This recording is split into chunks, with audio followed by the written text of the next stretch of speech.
Hey, all right, welcome back to Raff's Brain, a show about things that are interesting to me. I am your host, Rob Raffety. Thank you so much for tuning in. Ladies and gentlemen, boys and girls, my tens of loyal listeners across the land, aka the Brainiacs. You know what time it is. It's time for another episode of Drive and Jive. Yeah, this is the stream of content of the Raff's Brain podcast where on a road trip, I set the camera up on my dashboard, turn it on myself, and hit record and share some thoughts that occur to me as I make my way across the land. So where am I coming from today? You might ask. You might wonder. And the answer is I'm returning from a road trip. This is the return voyage from a beautiful region of the country. It's like western North Carolina and northeastern South Carolina. Is that right? I don't even know my geography, man. All I know is I was in or around the cities of Greenville, South Carolina, and Asheville, North Carolina, and everywhere in between. And it is a beautiful, beautiful, remarkable part of our country. I had never been there before, and I had no idea that such extraordinary views and lots of nice views. It reminded me a lot of West Virginia, where I'm from, man. Like, there were mountains, there was fresh air, there was water, there were rivers running through every town, and like, it's just a really nice vibe down there. And man, I can't believe it took me so long to get to that area.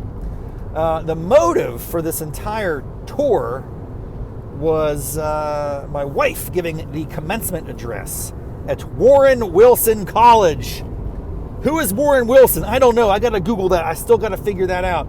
But this guy was pretty awesome because he set up an extraordinary college. I'm assuming he's the founder of the college or he has something to do with the college. I should look into it. But it's not your normal college. It's small, so it's under 1,000 students, undergrad and graduate combined. But what makes it unique, it's kind of a liberal arts, very rural setting, very picturesque. They've got like over 1,000 acres, so it's really nice.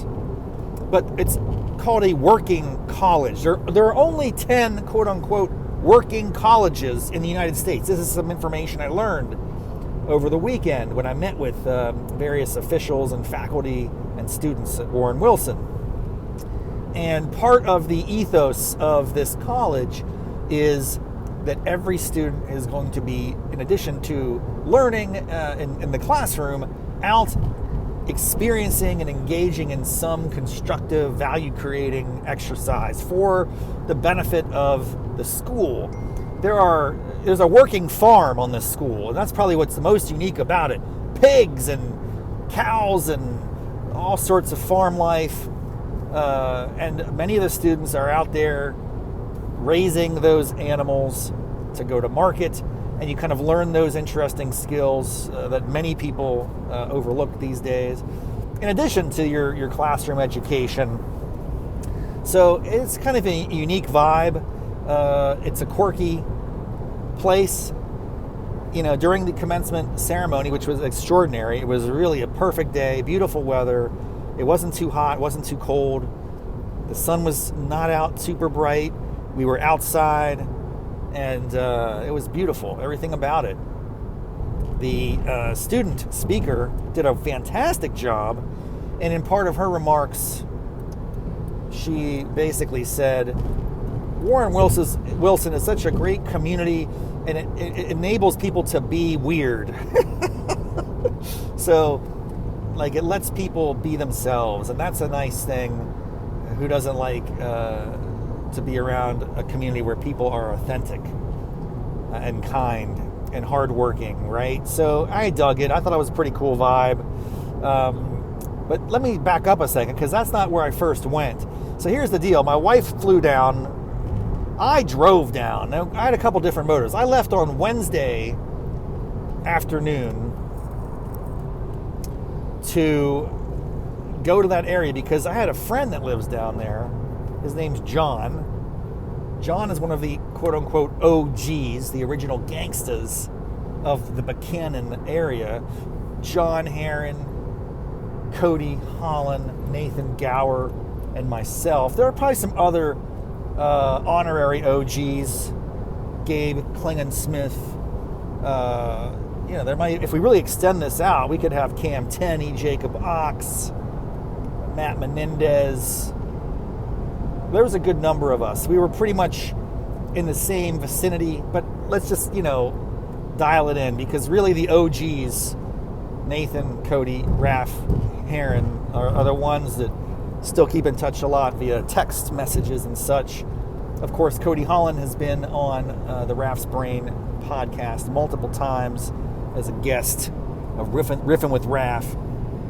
Long story short, I have not seen, although I've communicated with John as part of our OG's chat, I've not seen this guy in person, in the flesh, for over 25 years. That's remarkable. But we still keep in touch, and that's kind of wild to imagine. It's been so long. But when my wife got this invitation a few weeks out, I said, I think John lives around Asheville, doesn't he? Is he somewhere in that vicinity? And I hit him up. I said, dude, do you live anywhere in the neighborhood? He's like, I'm about an hour away.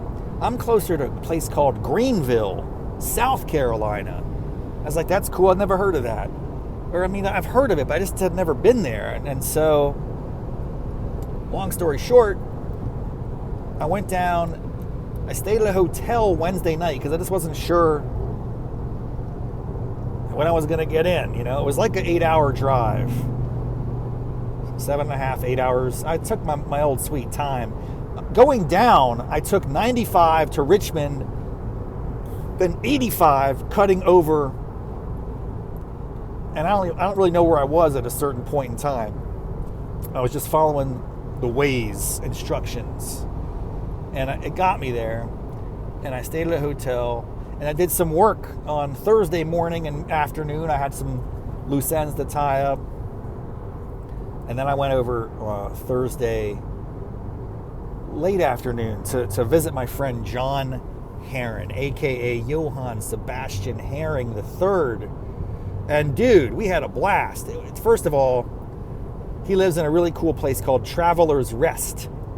Traveler's Rest. It's like 10 minutes away from downtown Greenville. There's also a college there, Furman University, which I had heard of before. I know many people that have gone there, or at least a few. And I was like, I didn't know that was outside Greenville. So you just learn a thing or two. You remember, it's like, wow, there's so many interesting parts of this country that I have not explored, and this is definitely one of them. So I go hang out with John. We connect. His mom lives right down the street. She's amazing. We caught up for a little bit there. It was nice to see her after 25 plus years. But we just we fell right back into it. It's like there was never a day between us. Like, I love it when you reconnect with an old friend like that, and it's like a lot of time has passed. In a true sense, no time has passed. Like, you just pick it up right where you left off. And we just had so much to discuss. The hardest part about this meeting up with John is we ended up going downtown to Greenville, and like the hardest part was each of us had so much to share and discuss, and we would like jump on each other's ideas, and it was like there was no structure to our conversation. We started out on one thing, then he'd jump in, he'd say something, I'd react, and it's like we have so many things we have to share and just explain. What have you been up to the past 25 years, dude? Wow. It turns out quite a bit for both of us. So we got through. We had some beers. We slugged some brews down Greenville. Beautiful downtown. Greenville, South Carolina, sorry. Check it out, people. There's a waterfall in the middle of town. There's a waterfall in the middle of town. There's like a bike and running trail that extends for miles and miles. If we had been really ambitious, we could have ridden a bike from Traveler's Rest to Greenville. It's like a 20-mile bike ride. I don't know if I could hack that. But, it was a cool little neighborhood. I was just like, dug it. I was like, wow, We went up. One of the places we went was at a rooftop bar. You got to like survey the whole scene. Over in the distance, you could see the mountains, and down in the cutting right through the middle of the city is this river.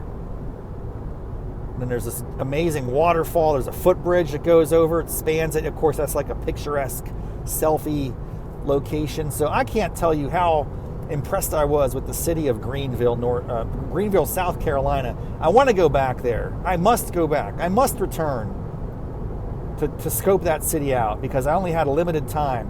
We went to a few locations, a few brewhas, and I did go to a candy store, get some candy cigarettes and a cowtail. But I know there's a lot more to explore. Ooh, you know what else was cool? We only passed by. We saw it. There's a minor league baseball team in Greenville, South Carolina.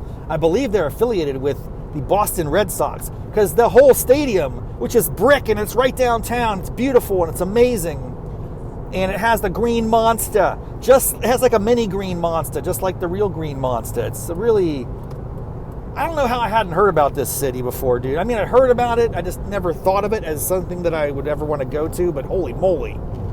The town square is picturesque and beautiful and walkable and livable. There was music. There were people hanging out. I mean, it was rad. And I got to go back. So this thing gets off to a great start. Hanging out with John, having a blast, catching up. Stayed up really late into the wee hours of the morning, shooting the baloney. And he showed me some of his old comic books. He gave me a pack. He gifted me a pack of baseball cards that he had wrapped up, and he hasn't looked at these things in a long time. And he wouldn't let me, first of all, reject such a generous gift. I don't know what baseball cards are in there. I don't want to just take them from him, but he said, no, these are all yours. I got to get them off my hands. Okay. But he's also duct taped them up, so we didn't want to open them up and look at them. He said, whatever's in here, they're yours. Truthfully, they're not mine. So what I'm going to do is, in a future episode of Raff's Brain, that'll be primarily of value on the YouTube channel, I'm going to unbox those cards and do a live reveal. I'll record the reveal. It won't be a live broadcast, but that'll be fun. And then I have some apps and things we can use to assess the value, and I'll get some little plastic sleeves for them and take inventory and make sure John understands what he had in that collection. So that'll be a lot of fun. It was just such a great time, and I mean, just a reminder how fortunate I've been in life to meet amazing people and stay in touch with people. And we were talking about, in some strange way, the way that technology enables us to keep in touch with people that we might have lost touch with otherwise. If truth be told, we didn't have cell phones and Facebook and easy, means of staying connected. John's the type of friend that I probably maybe would have lost touch with, right? He went his way, I went mine. After high school, we kind of did our own thing. I'm not sure if it would have been as easy to reconnect or find each other. So that's a win for technology, dude. And it was really fun. I'll say one last thing about that opening leg of the tour. I was about a week out from this trip teasing the OG text chain. So Nate Dogg, Code H, Johann Sebastian, Herring the Third, and Riff Raff were on the chat. That's us. And I was like, hey fellas, I have something really exciting that I'm doing a week out from now. I'm gonna upload some photographs that are gonna blow your mind. I was really building this up. And then on my drive over to see John, I was recording some little selfie videos, just trying to tease the moment. Fellas, I'm about half an hour away from this extraordinary moment that I can't wait to share with you. Let's call it a celebrity encounter of sorts. So it's just kind of building up. And Nate Dogg and Code H, of course, were not aware of what was happening. So they were getting amped up, getting excited about it. John, of course, knew I was coming, but he played along. And then when I finally got there, we gave John the camera, and it was like from his perspective inside his house when I knocked on the door and I arrived. I fell to my knees. He's alive. He's alive. This is a guy, John Heron, who we believe exists, but we had never, I don't think even the guys in our, I don't think even the guys on the OG list have seen him in decades. So I was able to verify his physical existence. He's real, in the flesh, man. And that was a lot of fun. And we are committed to reconnecting again much sooner than 27 years or whatever it's been. We got to get the OGs together for a trip down to Duck, North Carolina, potentially, or something. We got to pull it together, make it happen. Because there's just too much fun that flows from those experiences. There's just so much incredible memories together. We grew up together, man. That's the thing. And it's like that old Stand By Me closing shot. The friends you have growing up. I don't know. I don't remember the quote exactly. Somebody help me with the quote. Stand By Me, closing shot, Richard Dreyfuss in the car. He's recounting the old friends, and he's like talking about where they did, what happened to them. And one of them died. River Phoenix character died. He said something like, the friends you have growing up are the best ones you'll ever have. Something like that. Come on, people, you know the quote. It really brings a tear to your eye, but there's so much truth to it. So much truth to it. You never have friends like you do when you're a kid. Damn, does anybody? Or something like that. It's a really classic quote that I can't remember off the top of my brain. I'll look it up. I'll put it in the comments and we can reminisce. Maybe I'll try to I'll drop a link to a video clip from that movie. If you haven't seen Stand By Me, you are missing out. This is probably one of, if not the best, with the exception and maybe rival of Shawshank Redemption, one of the greatest adaptations of Stephen King's work. The Body, from 4 seasons, collection of short stories. It was like a novella, I think is what they call that. Oh my gosh. Stand By Me. It had such an extraordinary cast. Corey Haim was in that. River Phoenix. A couple other cats. Oh, good times, good times. All right. So I then woke up and I had to get over to pick my wife up from the airport at Asheville. So Greenville to Asheville, we're looking at about an hour. Pretty twisty, turny roads, bro. Like the highways there, they reminded me of West Virginia. There are definitely mountains and hills populating the geography. So I dig it. I like being an active driver. I don't like those flat drives where you're just like barely keeping your eyes open because you're just bored. Very green, very plush.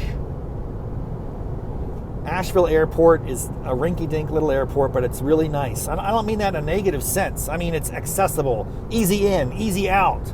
I'd say one limiting factor, because I knew she was arriving around a certain time, I, of course, want to be early. You never want to be late.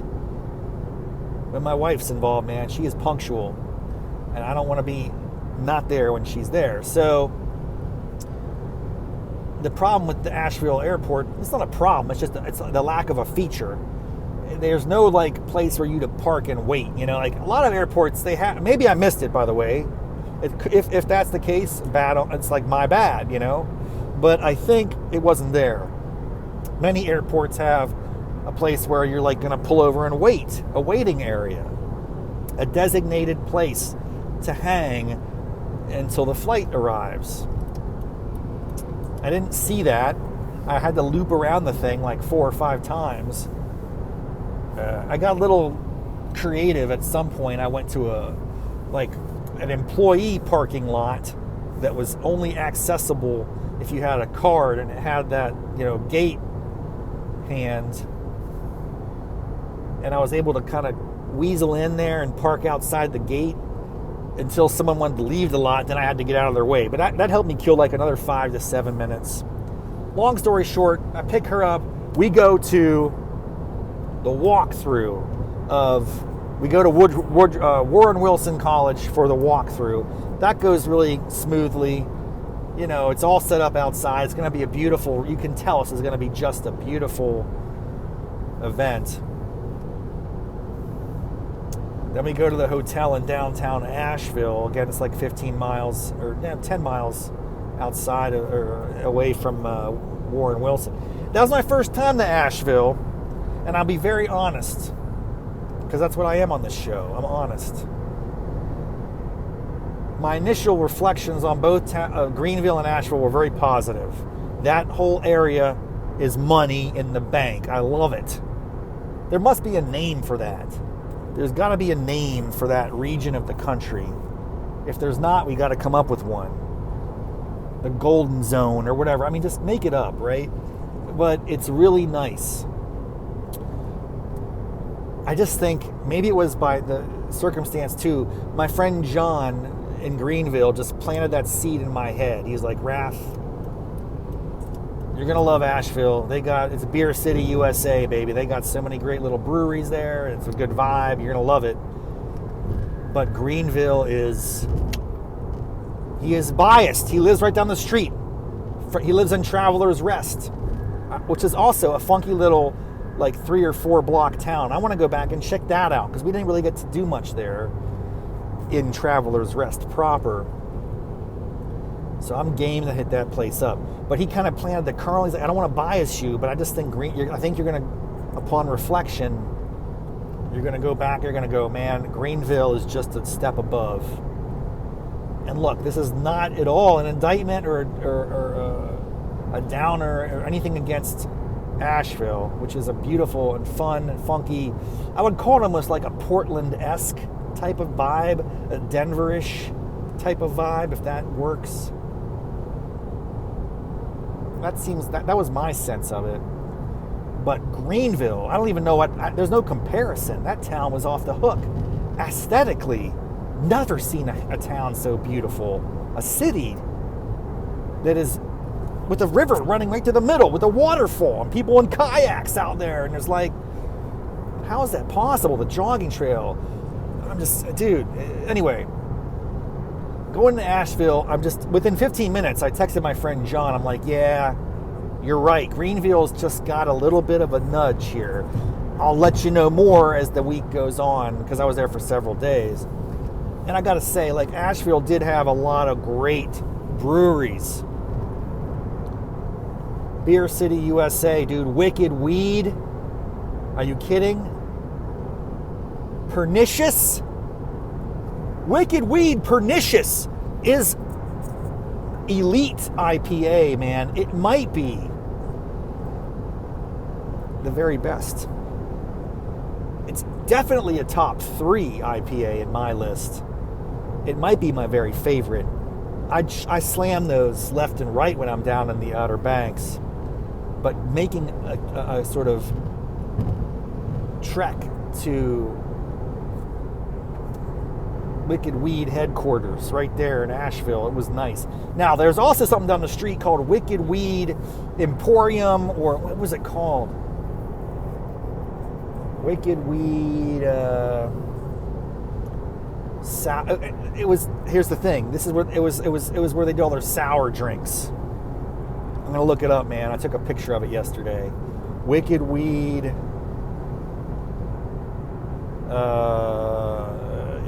the sour land of the sour mash or whatever. I'll tell you in a second because I took a picture of it. Wicked Weed, here it is. The picture's coming up. Funkatorium. You ever been to the Wicked Weed Funkatorium? It's right down the street from the main Wicked Weed branch.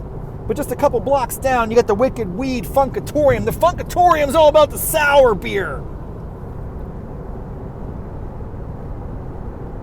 I will just confess to you, I'm a fan of everyone doing what they want. And as far as beers, you can have any type you'd like, anytime, any variety. I'm okay with it. But my personal own palate has not developed a taste for any sour beer.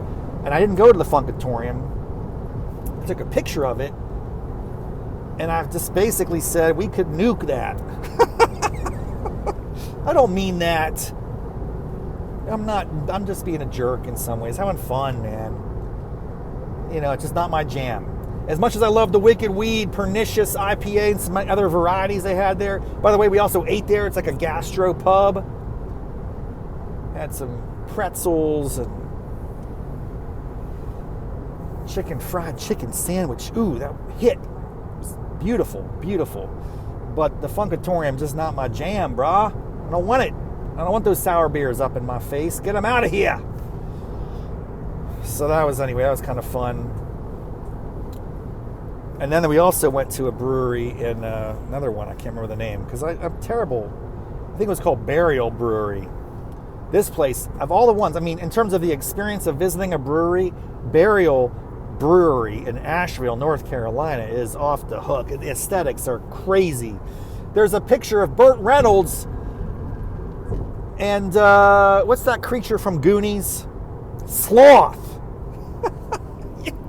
Dude, whoever painted that is a master.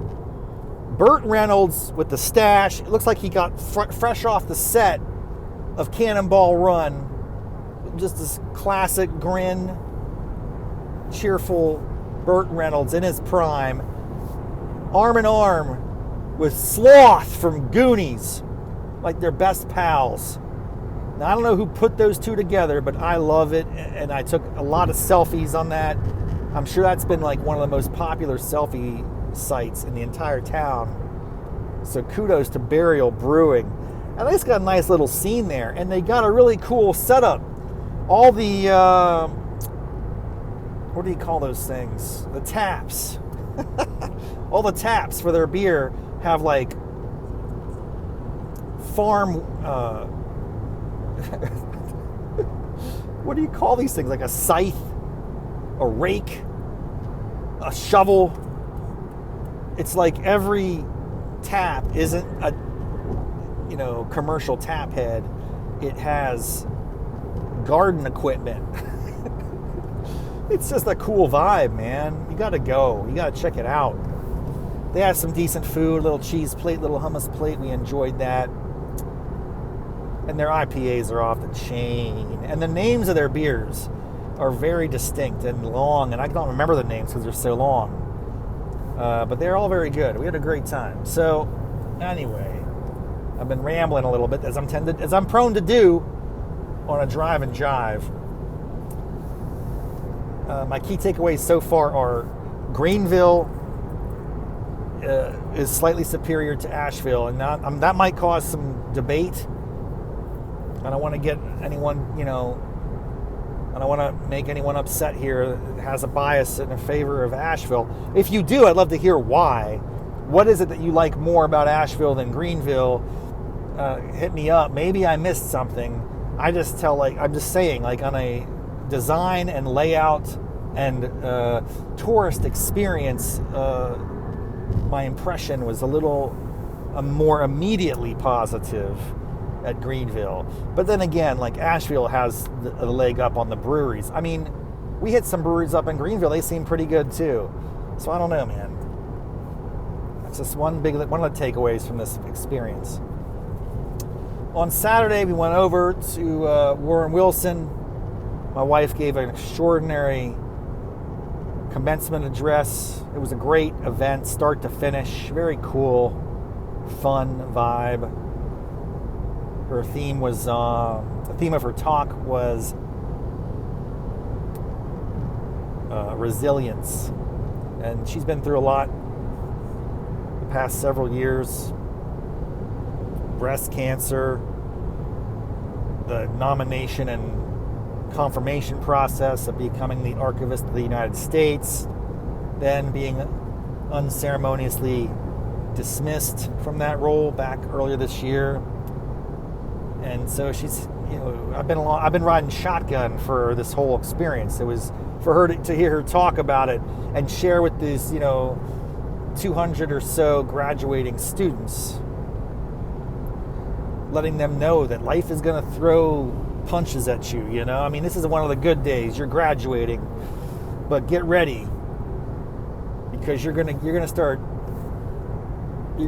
feeling the heat, the pressure, the stress. Life does not always take the turns that you expect or anticipate.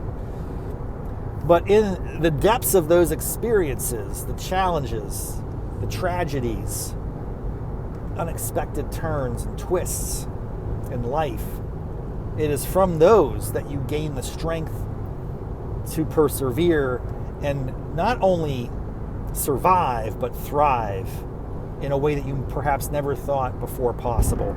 That's the gist of her conversation. I might upload it. I did record it. I was in the front row, so it's not the best vantage point, but I did record her talk. I might throw that up as a bonus episode of Raff's Brain. Maybe I'll do that. Why not? Weave it into the content. And then I could link to it in this episode in case you want to check it out. Highly recommended. One of the best commencement addresses I've heard in my entire life. And ladies and gentlemen, I've heard many. And I am biased. It's my wife, obviously. I'm biased, but I'll tell you what. There's a good, uplifting, powerful message. And people need to hear that more than ever, man. Because I think a lot of people sometimes, especially younger people, and I get it, I've been there, something happens in life, doesn't go your way early, you're right out of the gate, you're coming out of college, and you're like ready to crush, and then something doesn't pan out the way you expected. What are you going to do, fold? No. You got to buckle down, stiff upper lip, let's go, lean back into that, push forward. If it doesn't kill you, it makes you stronger. Yeah, that's what I'm talking about.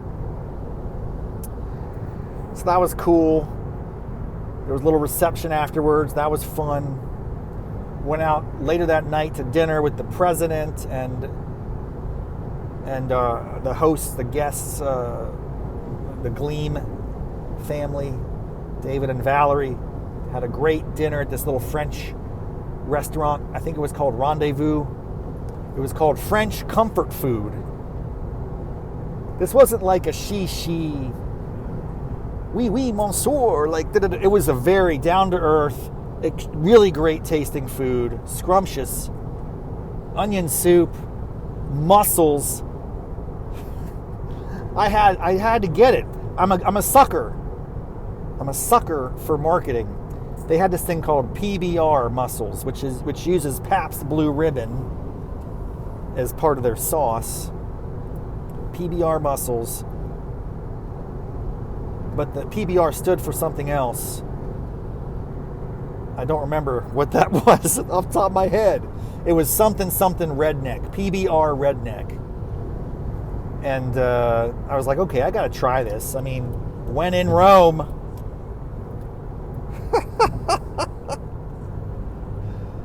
Good times. What else? On Sunday, that was Saturday. On Sunday, we got to go on some hikes with our friends, the Gleams, and they both work at the college. They're the reason why Colleen got the invitation. Valerie and Colleen have been friends since they were 3 years old. Valerie was in her wedding. She was the matron of honor. She had been married before Colleen, so that was why we have that title.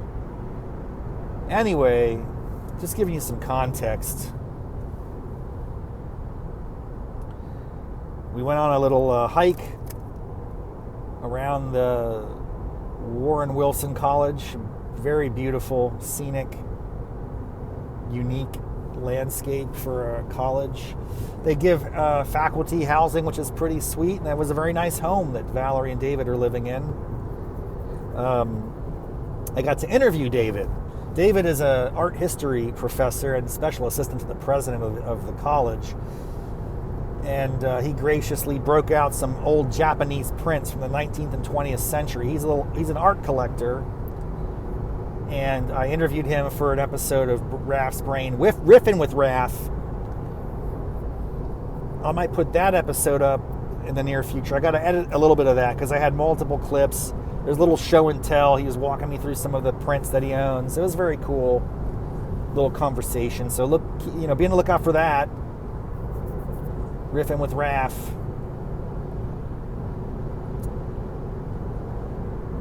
And then we went out again, back to Asheville, had a blast. Oh yeah, man. So it's been a great day. Woke up this morning, got out.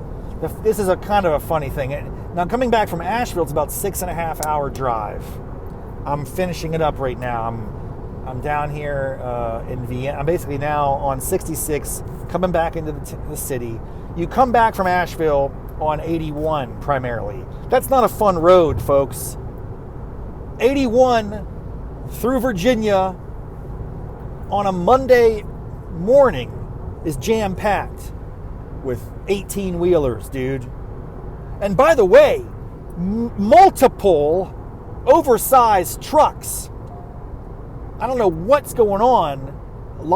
Maybe there's a lot of economic activity. There's big houses being built or bridge. I don't know what's going on, but multiple oversized trucks. You still got to pass an oversized truck. The semis that are the normal size semis, they have to pass the oversized truck. That's not an easy thing to navigate. You got to be very cautious. I'm just telling you, as much fun as I had coming down, and not really down, 95 is terrible too. I think here's the hierarchy of roads around this neighborhood known as Virginia, North Carolina, South Carolina, whatever. 95 is trash, always packed. You got to be there. I just only want to be on 95 at 3 to 4 in the morning when no one else is there. Otherwise, you better pray that you're going the right direction where you get access to the HOV lanes, or you're just going to be stuck in traffic for hours. Bank on it. Plan on it.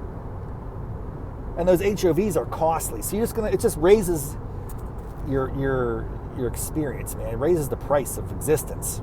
So 95, probably my least favorite highway in the universe. Although I like where it goes, like DC, go to Richmond. This is the whole East Coast of America, son. You go up, you get Baltimore, Philly, New York. I mean, you've got Boston up a little bit higher, right?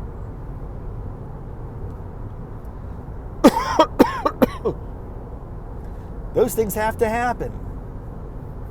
You have to appreciate that.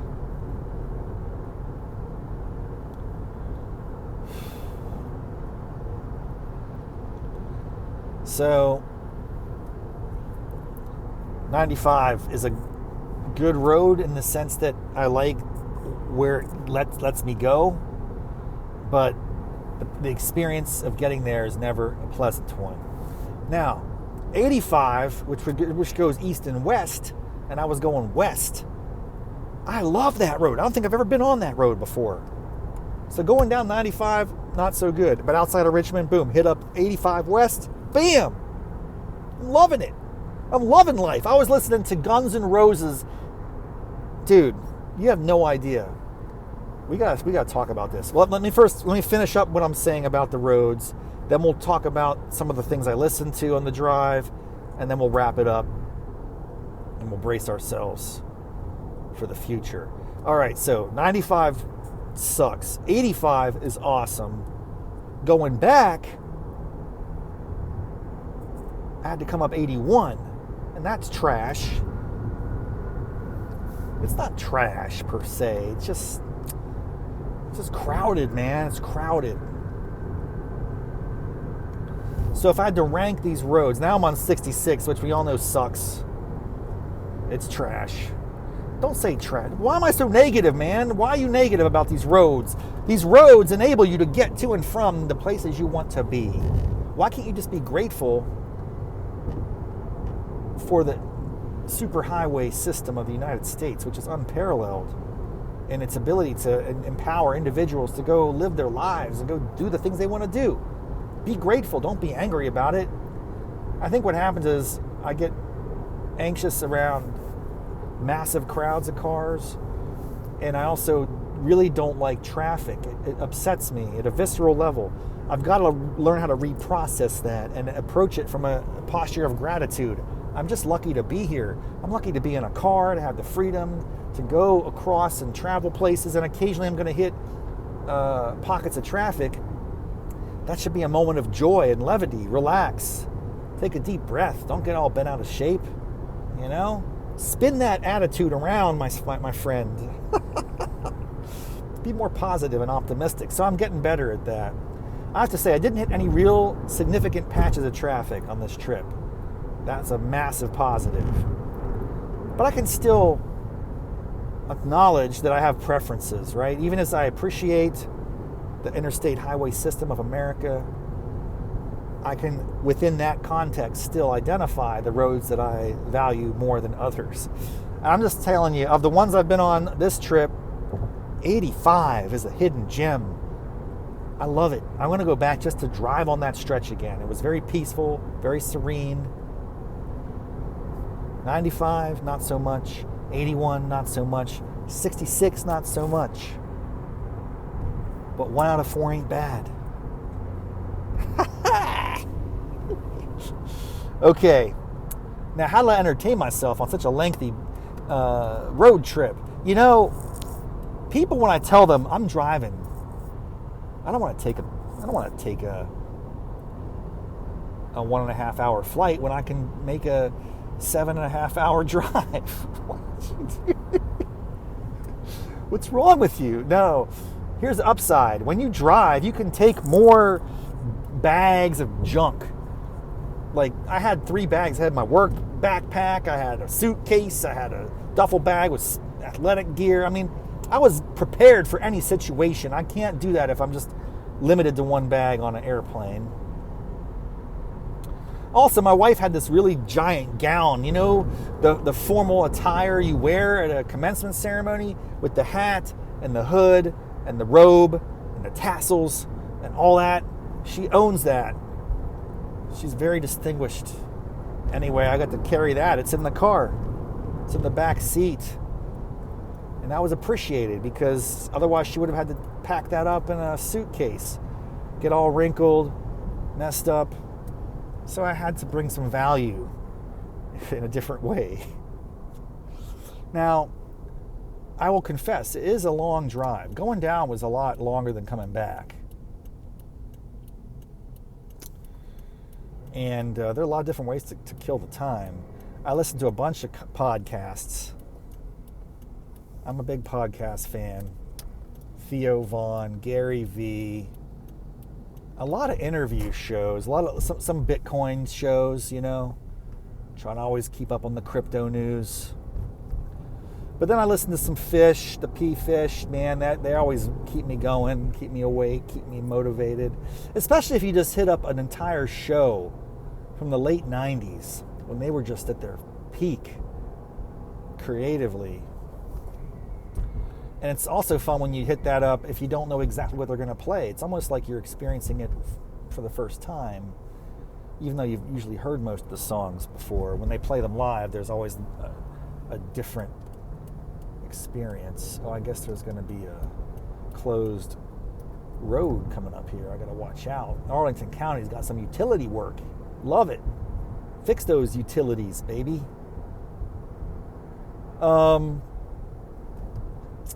But then I did something else on the way down, which really was so fun.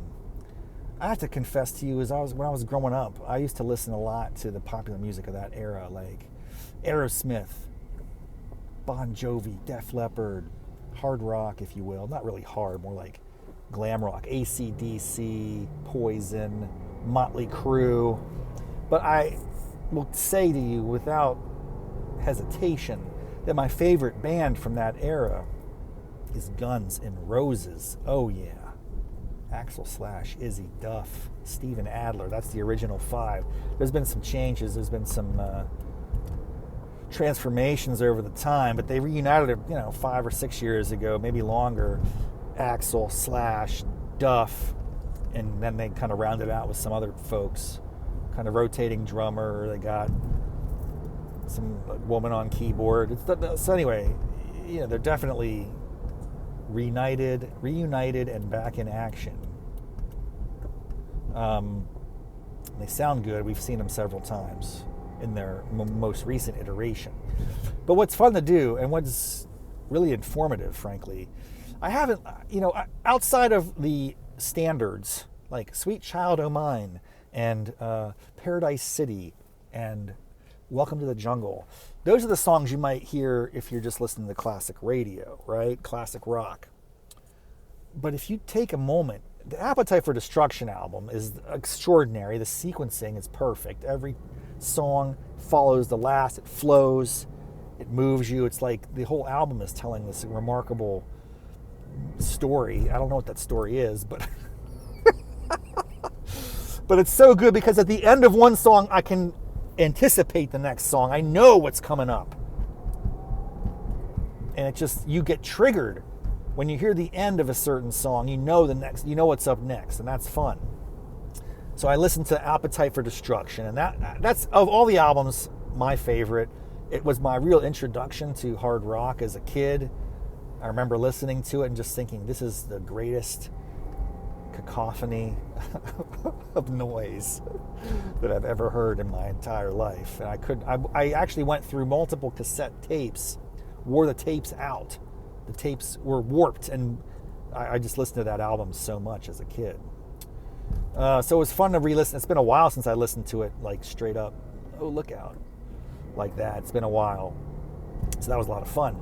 And then I got a little funky and crazy with the Cheese Whiz. I just hit, I said, hey, Amazon, please, or Alexa, whatever. I listen to my music on Amazon. I don't have Spotify. Sorry, I know I'm a loser. I don't have a paid subscription. I do have a paid subscription to Amazon. I have music tracks. So I guess I said, hey, give me a GNR mix. And that is when my mind was broken. Because yes, Use Your Illusions 1 and 2 were heavy in that rotation. There are some songs on there that I just completely forgot about. And they're epic. Guns N' Roses is awesome. I'm going to tell you one of my songs that I hadn't heard in probably over a decade. Estranged. I want to say it's Use Your Illusions 2. I don't know, maybe 1. It's definitely in that package. And it is unbelievable. That's got to be one of the least appreciated works of art from that group. Oh, gosh, it gives me chills just thinking about it. What'll happen to us, baby? Guess we'll have to wait and see. Yeah. So nobody ever told you, baby. Yeah, I mean, that part is awesome. And then it just has so many movements, and it's like slow and quiet. It's hard. And then at the end, Slash just crushes this solo. It's just like, yeah! I was driving. I was on fire, man. I couldn't stop. I almost think that this is going to be heresy to some. I think the ending guitar licks and solo action of Estranged it hits even stronger than the end of November Rain, which is in itself insanely amazing. So I don't know how you ever rank that, but Estranged has got to be on your list. I'll drop a link in the show notes. You tell me what you think. I don't think that song ever got enough love, probably because the video is so whacked. But that's another story. As I pull into my driveway, I just appreciate all of you for letting me rant and rave and riff on this journey. It's been an epic trip. I'm so grateful to be back, and I'm looking forward to doing more of it. And I can't wait to go back to Greenville and Asheville again and again and again. That part of the country merits a lot more of my time and attention, folks, and maybe yours as well. So if you haven't been there, go immediately. Well, when your time permits. Don't just, sacrifice your future. All right. Thanks so much, everyone. Have a great time. We'll see you next time on Raff's Brain.